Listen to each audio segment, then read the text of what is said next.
4. Life of Muhammad.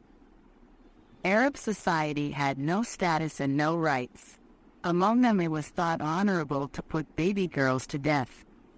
It is a mistake, however, to think that infanticide was practiced on a country-wide scale. Such a dangerous institution could not flourish throughout a country. That would have meant the extinction of the race. The truth is that in Arabia, or for that matter in India or any other country where infanticide has ever existed, it has been confined only to certain families. The Arab families who practiced it either had an exaggerated notion of their social status or they were constrained in other ways. Possibly they were unable to find suitable young men for their daughters to marry. Knowing this, they put to death their baby girls. The evil of this institution lies in its savageness and its cruelty, not in the results which it has in terms of a nation's population. Different methods were used for killing baby girls, among them burying alive and strangulation.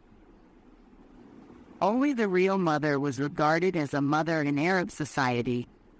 Stepmothers were not regarded as mothers, and there was no ban on a son's marrying his stepmother on the death of his father. Polygamous marriages were very common, and there was no limit to the number of wives a man could take.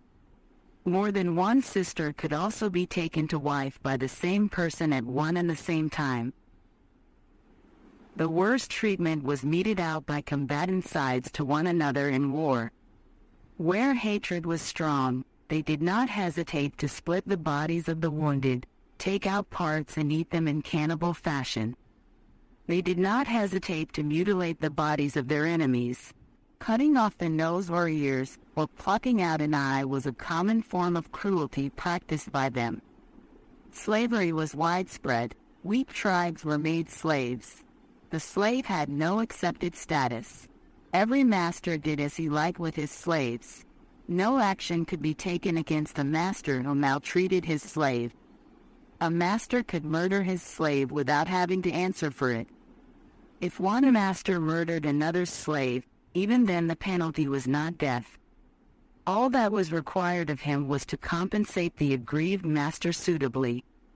Women slaves were used.